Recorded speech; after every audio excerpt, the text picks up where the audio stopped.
Puis on va comme continuer dans une belle lancée aussi parce que là, juste à côté de toi, Bianca, il y a Florence Aubuchon qui est directrice générale de Atelier Flora, c'est bien ça, ouais. Atelier Flora, et du tout nouveau Avenir Magazine Territoire. Oui, salut. Salut, merci d'être là ce matin. Mais merci de me recevoir.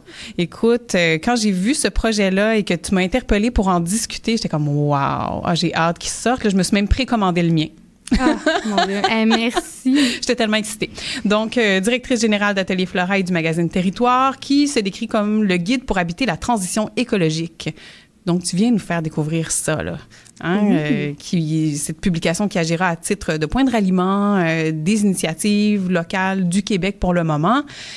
Donc, pourquoi créer ce magazine? Pourquoi cette envie de lancer ce projet-là? Mais oui, je pense que c'est un petit peu dans la même optique que ce que Bianca a dit, c'est vraiment de prôner le positif. Moi, je l'ai vu un peu partout, où est-ce que j'allais faire des conférences dans les écoles, où est-ce que je rencontrais des gens, puis je me dis, oh mon Dieu, il y a vraiment comme une problématique. Les gens, notre société, on est tellement éco-anxieux, on a de la difficulté à vivre avec le fait qu'il y a plein de problématiques environnementales, mais de focusser justement sur le négatif, comme Bianca l'a dit, je pense pas que c'est la solution.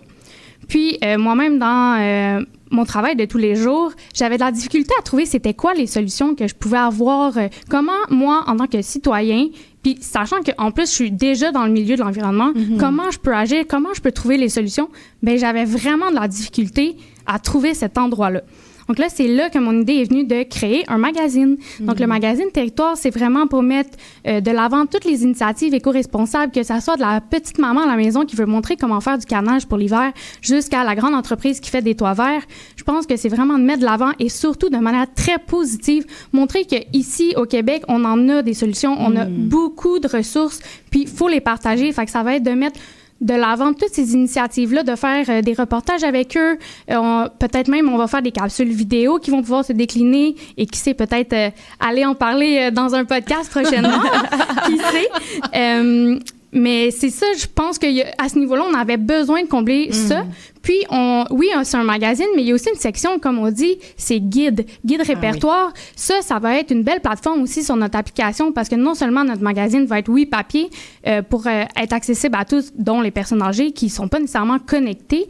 Et aussi, l'application, on va avoir le magazine, puis on va y avoir la section guide, qu'on va pouvoir chercher toutes les entreprises éco-responsables. Donc, si tu as envie d'aller acheter ta salade directement chez ton fermier à la place, tu vas pouvoir aller chercher puis regarder, autour de moi, il y a ça, il y a tel producteur local, il y a telle initiative. Bien, je pense que ça va nous donner un petit coup de pouce, se dire, je vais aller encourager. Déjà qu'on le sent avec ce qui se passe avec les États-Unis, bien, 100%, on veut plus encourager ce qu'il y a ici. Oui. On veut vraiment pas aller ailleurs. Fait aller acheter sa salade vraiment chère dans une épicerie qui va envoyer les profits ailleurs, c'est pas nécessairement ça qu'on veut faire. Oui, donc ça va nous permettre d'avoir accès, entre autres, à toute cette panoplie de services et de personnes là, autour de nous. Oui, exact. Puis on veut vraiment mettre de l'avant aussi les outils. On veut pouvoir mettre quelque chose d'accessible pour tous, que ça soit justement, on parlait de toit vert, on s'entend, c'est pas nécessairement accessible à tous, mais les grandes entreprises, peut-être que oui, mais je pense qu'on va pouvoir décliner ça puis peut-être amener l'initiative de pourquoi sur ton balcon tu mettrais pas un pot de fleurs, par exemple. Peut-être que ça va aider pour les îlots de chaleur, puis je parlais avec d'autres gens cette semaine. Si chaque personne se plantait un arbre devant chez eux, sachant qu'il y a plein de subventions pour des arbres qui sont gratuits, ben on fera en sorte que les îlots de chaleur pourraient diminuer. Puis ça coûte quoi? 15 minutes à aller planter un arbre? Je pense vraiment qu'il y a des belles solutions, puis il faut en parler pour que les gens puissent reproduire ça après. C'est vraiment fort intéressant, là, tous ces sujets de prédilection que vous allez développer, que vous commencez déjà à développer là, avec le magazine qui s'en vient. Là, tu parles d'une version imprimée papier. Puis là, quand j'ai lu ça, j'étais comme, c'est super parce que moi, j'adore toutes les versions papier de magazines de type B-Side, Caribou, Liberté, Nouveau Projet. Mais je me disais, est-ce que tu trouves ça hasardeux ou est-ce que tu le vois comme un défi, le fait d'imprimer quelque chose alors qu'aujourd'hui, c'est plus difficile au niveau de la vente? Il y a les coûts sont assez élevés au niveau de l'impression, puis il y en a beaucoup qui passent même au numérique parce que les coûts sont trop élevés. Fait que je te trouvais audacieuse d'envisager une impression papier pour ce premier numéro. Oui, 100%. Je pense qu'effectivement, c'est audacieux. Je pense qu'il y a beaucoup de gens qui me le disent aussi. Toutefois, je pense que encore là, on a besoin aussi de se déconnecter, d'aller prendre un moment, d'aller lire peut-être sur le bord de l'eau. Je pense que ça, dans les prochaines années, on va l'entendre de plus en plus. Puis je pense que les jeunes aussi, avec les nouvelles réformes qu'il y a dans les écoles, de pas avoir de téléphone, mais peut-être que pour eux, ça va être quelque chose qu'ils vont pouvoir faire, amener le livre, le magazine, puis le lire, puis en parler avec leurs amis. Je pense que c'est quelque chose qu'on a davantage à prôner. De se déconnecter puis d'aller apprendre. Puis on s'entend, moi, je veux faire le magazine de manière à ce que ça soit un objet que tu collectionnes, un objet que tu vas pouvoir aller voir, qu'il y a des références, que tu vas pas consommer puis le jeter. C'est un bel objet d'art. On va mettre de l'avant les paysages québécois, toutes les initiatives. Je pense que c'est quelque chose que tu veux collectionner puis surtout pas jeter. Un peu comme un livre de recettes, mais de la transition socio-écologique du Québec. J'aime ça. Et là, est-ce que tu veux nous parler un peu déjà des visages ou des personnes qui vont se retrouver dans ce premier numéro-là, les entreprises que tu as interpellées, par exemple, ou les individus qui vont venir habiter cet espace-là? Oui, j'ai été vraiment chanceuse. Cet été, je suis allée dans le coin de la Malbaie, puis j'en ai profité pour aller rencontrer la papeterie Saint-Gilles, qui nous ont montré un peu comment eux faisaient leur papier. C'est du papier vraiment fait de façon artisanale. De ce que j'ai compris, c'était la dernière potentiellement au Québec. Ils prennent le temps.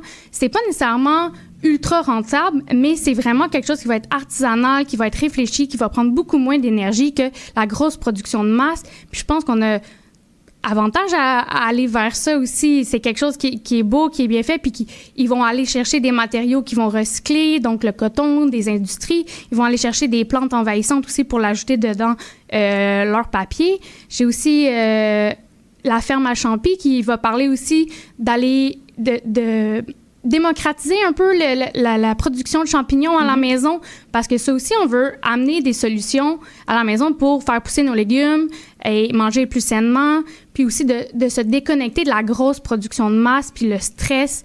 On a besoin de se reconnecter à nous-mêmes puis à notre territoire surtout. Ben oui, donc cette petite culture maison sera le nouveau tricot pour se détendre chez soi.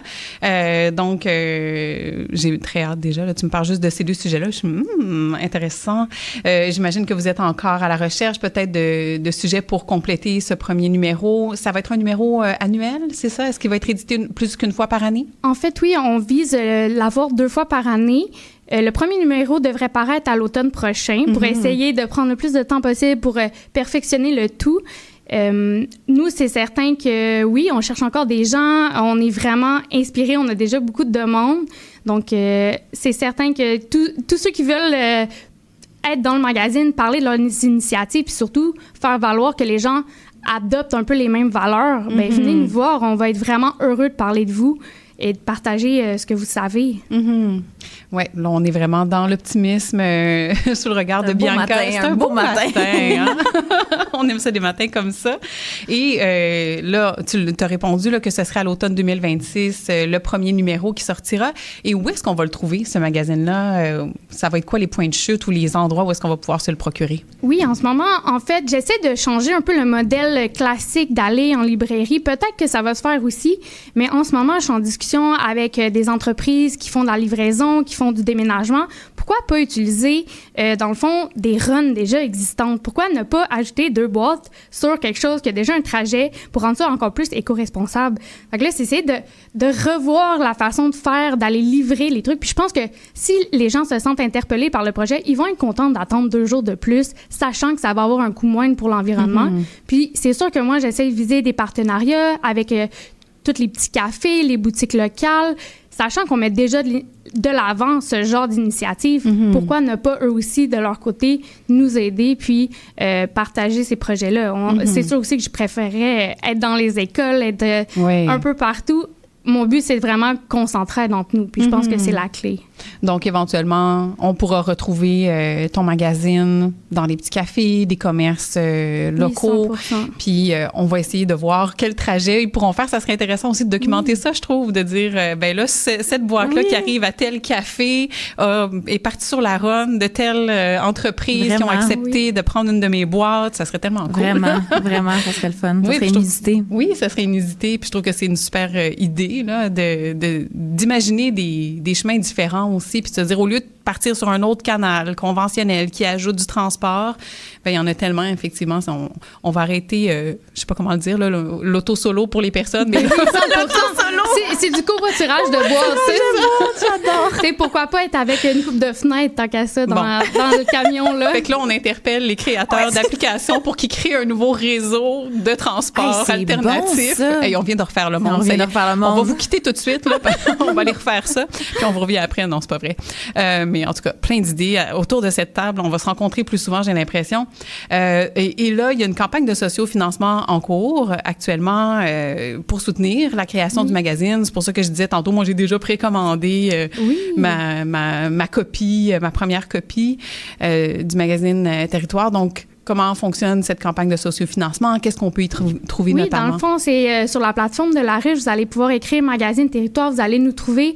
Dans le fond, on offre des contreparties, donc c'est ça, la prévente du magazine. Tu peux avoir ton nom, tu peux aussi commanditer, avoir le logo de ton entreprise, par exemple. Il y a plusieurs façons. Il y a des beaux tirages aussi de produits québécois qui valent 500 $, puis je pense que tu peux payer ton billet comme 50 $. Il y a vraiment plein de façons. Puis aussi, tous les professionnels, on a créé un événement le 6 décembre à Montréal, puis pour la somme de 150 $, tu vas pouvoir venir, il va y avoir des panélistes, on va avoir de la nourriture locale, on va pouvoir parler, réseauter entre nous. Je pense que c'est une bonne chance, c'est quelque chose de le fun à venir vivre. On vous invite, il y a 200 places, donc c'est quand même limité, mais on aimerait vraiment ça vous voir avec nous cette journée-là. Et puis donc, toutes ces informations-là, on peut les trouver. Il y a une page déjà qui a été créée sur Facebook, Instagram. On peut vous retrouver là, sur les différents réseaux. Si vous cherchez Magazine Territoire, là, vous allez pouvoir avoir accès à cette campagne de sociofinancement, notamment l'événement du 6 décembre prochain. Oui. Merci beaucoup, Florence. Merci beaucoup à toi. Puis, je tiens à mentionner aussi que tu as comme plein de cordes à ton arc qu'on n'a pas nécessairement mentionné, notamment avec l'atelier Flora. Tu es designer, tu fais aussi du design d'habitation éco-responsable. Des aménagements paysagers, des aménagements pour les pollinisateurs. Je suis là aussi pour de la consultation. Venez vers là, venez me voir, je vais être là pour vous aider. Merci beaucoup, Florence Aubuchon, puis au plaisir de te recevoir à nouveau lorsque le premier numéro sera sorti. Merci beaucoup.